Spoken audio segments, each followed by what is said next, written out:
La deriva tiene que ver con el rumbo, ¿no? El rumbo es hacia dónde va, y a partir de aquí pues la educación está delimitada por un marco normativo, ¿no? ¿Quién define ese marco normativo? Entonces nos encontramos que hemos de hablar de políticas educativas. Si analizamos el pasado reciente, vemos que hay dos políticas educativas distintas, la que marca el PP y la que marca el PSOE, que se concretan en las leyes y todo el andamiaje que se desarrolla a partir de las leyes, decretos y demás, ¿no?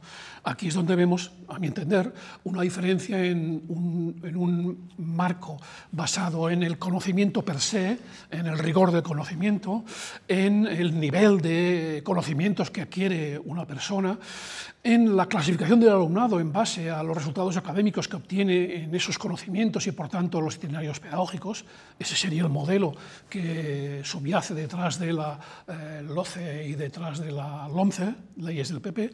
Y, en cambio, cuando analizamos las leyes del PSOE, vemos que hay un giro, un rumbo distinto, en el cual aparecen las capacidades. No es que aparezcan, porque también aparecen las leyes del PP, pero luego, al desgranar ese andamiaje, desaparecen las competencias, por ejemplo, ¿no?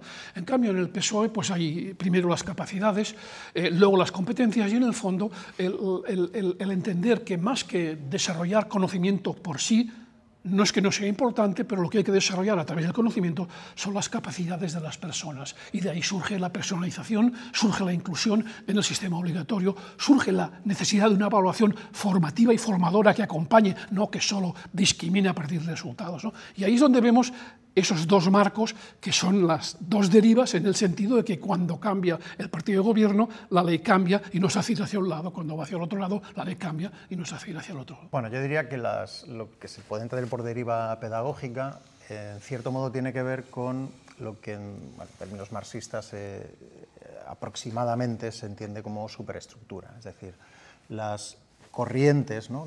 La dirección, las trayectorias que sigue la pedagogía, tanto como sistema de coordenadas de ideas, ¿no?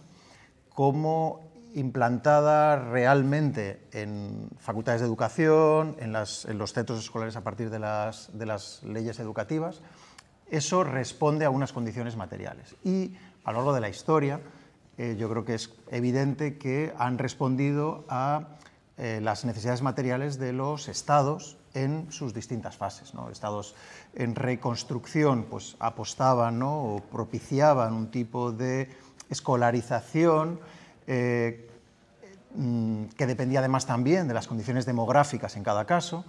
En otros momentos históricos, lógicamente, a lo que se recurría eran modelos diferentes, ¿no?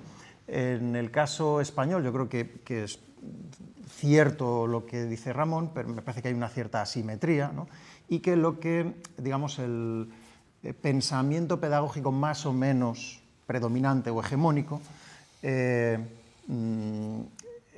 el que correspondería con las leyes que en el caso español han tenido más duración en el tiempo, ¿no? Y que eso yo creo que puede ser algo así como un síntoma de cuáles son las necesidades de los estados contemporáneos, y ya no hablo solo de España, a final del siglo XX y principios del siglo XXI. Y es ahí donde me parece que, digamos, los paradigmas pedagógicos quedan más flotando en una especie de, ¿cómo decir?, ¿no?, de superficie ideológica, nematológica o formal, que es efecto de unas condiciones materiales muy concretas que en cada caso van cambiando, digamos, ¿no? Progresar quiere decir que se aprende más y mejor, que más personas acceden a ese aprendizaje. Para mí eso es progresar. Entonces aquí es donde, según el marco mental en el cual nos situemos y que entendamos por aprender, podemos tener diferencias, ¿de acuerdo? Porque si aprender es que se desarrollen las capacidades de las personas, organizaremos esos andamiajes de los que hablaba anteriormente para que todo el mundo aprenda. Si en cambio aprender es alcanzar unos niveles de las materias, organizaremos un andamiaje alternativo.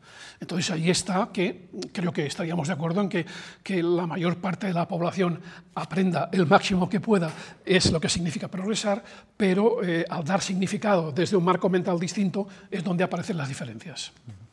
Sí, desde el punto de vista personal, digamos del sujeto,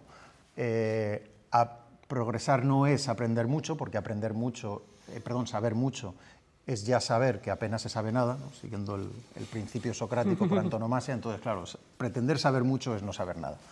Entonces, desde el punto de vista del sujeto, cuanto más se aprenda, cuanto más se sepa, pero en el sentido estricto de la palabra, es decir, no mera acumulación de materiales cognitivos o memorísticos, llamémoslos así, sino precisamente esa capacidad para comprender, para relacionar, para confrontar, para tomar distancia con respecto a todo eso que se va incorporando, eso sí es aprender, eso sí es saber, y eso obviamente es progreso para el individuo y obviamente sí es progreso a escala social para la sociedad en la que individuos formados de esa manera pues forman parte de ella. Me sorprende porque es un enfoque absolutamente competencial.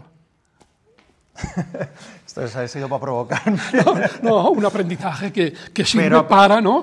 Que esa persona se sienta, establezca. Esto es absolutamente competencial. Alguien que tiene muchos conocimientos y los tiene por medio del filtrado de la racionalidad que permite comprenderlos, lógicamente es más capaz y tiene más competencias que el que no los tiene. Y entonces aquí la discusión sería si se trata de tener conocimientos o de que sea capaz, ¿no? Ahí veríamos cómo, si se trata de que sea capaz, no eliminamos la necesidad del conocimiento, pero vamos más allá. Hombre, claro, siempre que no se elimine la necesidad de conocer cosas. Claro, decía Steiner que el poema recordado, ni el policía, ni el agente que fuere, ni el carcelero que sea, me lo puede arrebatar, ¿no? Exacto, y cuando lo recitas y emocionas, entonces ya es estupendo. Ya eres competente.